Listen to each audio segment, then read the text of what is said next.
ए कहानी हौची ଜାନୁଆରୀ 1 ତାରିଖ ନୂଆବର୍ଷ ଦିନର କଥା।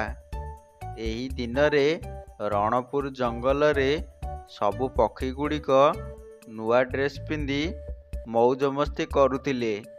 ଠିକ୍ ସେଇଦିନ ରାନୁ ଚଢ଼େଇ ଆଉ ସୋନୁ ଚଢ଼େଇ ରାନିକା ଆଣ୍ଟିଙ୍କ ଘରକୁ ବୁଲିବାକୁ ଆସିଥିଲେ।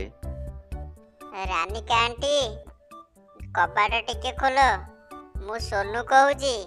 ଆରେ ରାନୁ ସୋନୁ, ତମେ ଦି ଜଣ କୁଆଡ଼େ ଆସିଛ? ଆଣ୍ଟି, ଆମେ ତମ ଘରକୁ ବୁଲିବାକୁ ଆସିଛୁ, ଆଉ ତମ ହାତ ରନ୍ଧା ଚିକେନ ତରକାରୀ ଖାଇବୁ ଆଜି। ହଉ ତାହେଲେ ତମେମାନେ ବସ, ମୁଁ ଚିକେନ ତରକାରୀ କରିକି ଆଣୁଛି। ଶେଷରେ ରାନୁ ସୋନୁ ପେଟ ଭରିକି ଚିକେନ ତରକାରୀ ଖାଇଲେ।